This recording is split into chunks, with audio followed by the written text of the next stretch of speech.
Imagine being a teenager from Melbourne with no famous surname, no family dynasty. That is commitment and that is no respect. I can't believe what I've just seen. That was extraordinary. It's a dive-bomb move! It's a change of... And suddenly finding yourself in the middle of a full-blown Formula One storm. Before he even turned 22, Oscar Piastri had managed to turn the racing world upside down. Piastri, Oscar Piastri, Oscar Piastri, Oscar Piastri! In a sport where loyalty is rare and politics rule, he made a move so bold it left one of F1's toughest teams embarrassed and scrambling. How did a young driver who hadn't even started a Formula One season yet pull off one of the most talked about betrayals in recent history? Piastri wins the Chinese Grand Prix, the Bahrain Grand Prix, the Saudi Grand Prix. To answer that, we need to rewind to the very beginning of his climb.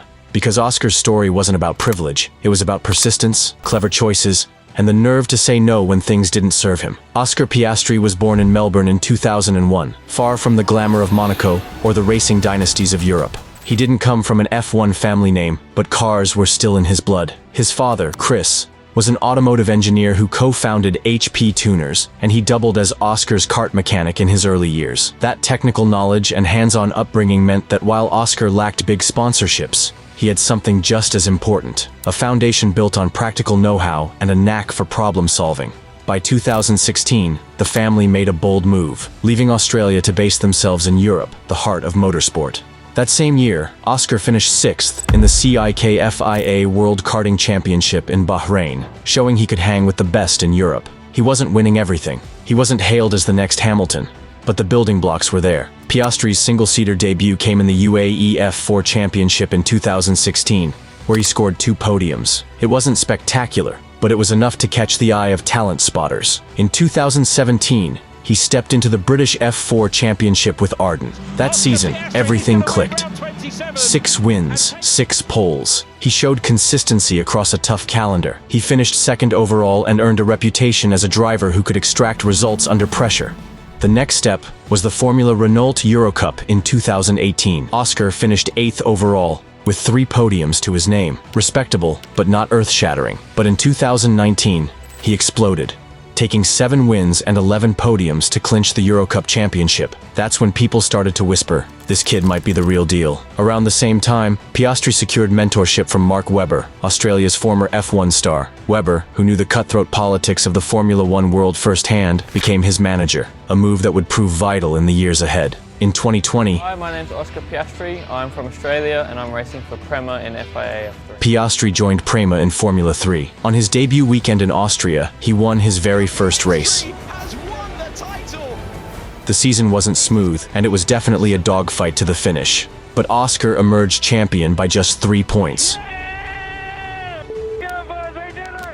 It wasn't total dominance, but it was a great show of resilience. The following year, he stepped up to Formula 2. Once again with Prema, Piastri wasted no time. He didn't just win races, he controlled weekends. With 6 wins, he clinched the 2021 F2 championship with 2 races to spare. That made him only the 6th rookie ever to win the F2 title in his first attempt. With that, Piastri also became the first driver in history to win Formula Renault Eurocup, Formula 3, and Formula 2 in successive seasons. That's a hat trick no one else has ever managed. By the end of 2021, Oscar had done everything possible in junior racing. Here's the man who's done the job, Oscar Piastri. The only step left was Formula 1. But here's where things turned complicated. Despite his record-breaking streak, there was no F1 race seat waiting for Piastri. Alpine, the rebranded Renault team, had Fernando Alonso and Esteban Ocon locked in. Piastri had been part of Alpine's driver academy since 2020, after his Formula Renault Eurocup title. That link secured him simulator work, testing opportunities, and financial backing, with the long-term promise of a pathway to Formula One. By 2021,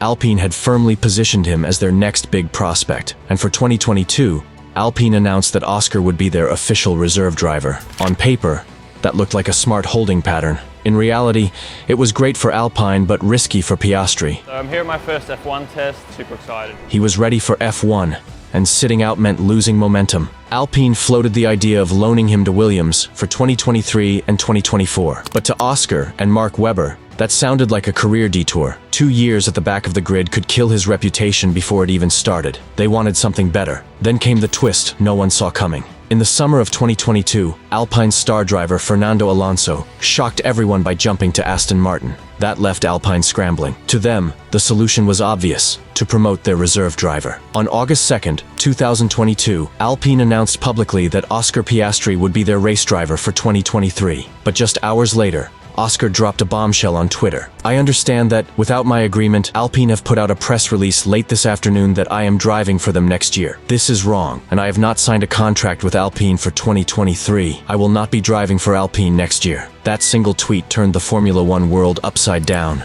Alpine thought they had secured their future. Instead, their young star had already signed a deal with McLaren. Alpine was furious. They insisted that they had a binding agreement with Piastri, pointing to a so-called contract that they believed secured his services. So they dragged the case to the FIA's Contract Recognition Board, hoping to prove their contract held weight. But in September, the CRB ruled unanimously in favor of McLaren. They delivered a clear verdict. Piastri had never been contractually bound to Alpine, and the only valid contract was with McLaren. The ruling not only cleared the path for his 2023 debut with McLaren, it also made Alpine look disorganized and humiliated in the eyes of the public. And just like that, Piastri had outsmarted them.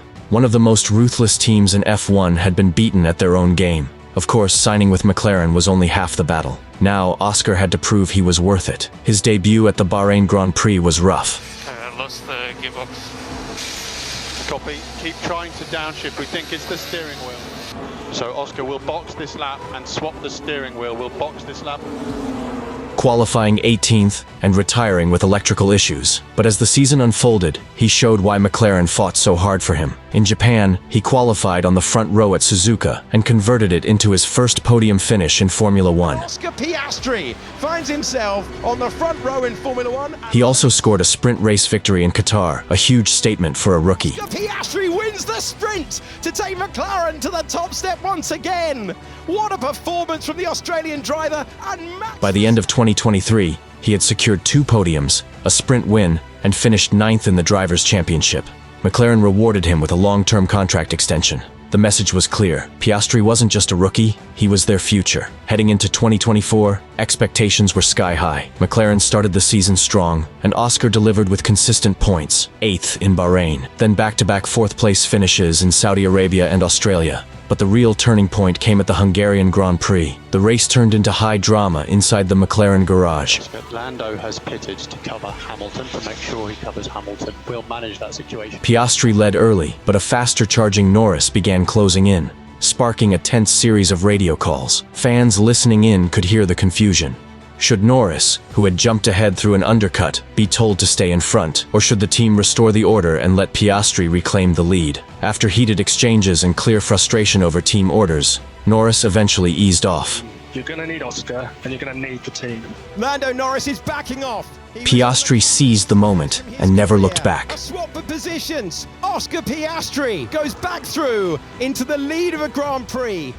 Crossing the line to seal his first F1 Grand Prix victory. Flag. Oscar Piastri wins for the first time in Formula One. It's a McLaren 1-2. A breakthrough win that instantly lit up headlines and cemented his reputation as someone who could go toe-to-toe with the sport's best. Just weeks later, Oscar Piastri wins the Azerbaijan Grand Prix. He doubled down with another win at the Azerbaijan Grand Prix. There were tense moments, like in Sao Paulo, when McLaren ordered him to let Norris through in a sprint race. Oscar complied, finishing second. But in Qatar, Norris returned the favor. McLaren's message was clear: keep both drivers happy, because together they were delivering results. Piastri and Norris separated by nothing. By the end of the year, McLaren's gamble had paid off. The team won the 2024 Constructors' Championship. McLaren dreamed of. Lando Norris wins the Abu Dhabi Grand Prix. McLaren are world champions of 2024. Their first since the glory days. Now, in 2025, the competition between the two McLaren drivers has hit its boiling point. The season opened with Norris taking victory in Australia. First, Lando Norris wins the Australian Grand Prix.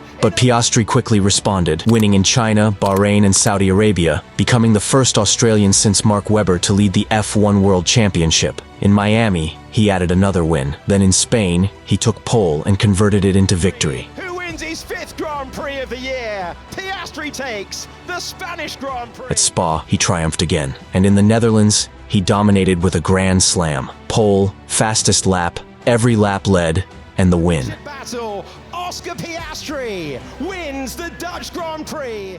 That marked his 7th victory of the season, but there's tension in the air. At the Hungarian GP this year, Norris beat him head-to-head, cutting Oscar's lead down to single digits. Over the radio, Oscar's cold reply, "I don't really care. I just want the best chance to beat Lando," showed just how fierce this fight has become. As of now, Piastri still leads the championship. McLaren sits comfortably on top of the constructors' standings, but the real story is unfolding inside their own garage. Two teammates, both desperate for the crown, pushing each other to the limit. If Oscar Piastri's story tells us one thing, it's this: by refusing to settle for Alpine's plan, he took control of his destiny. And that is why today he stands on the brink of becoming Formula One's next world champion.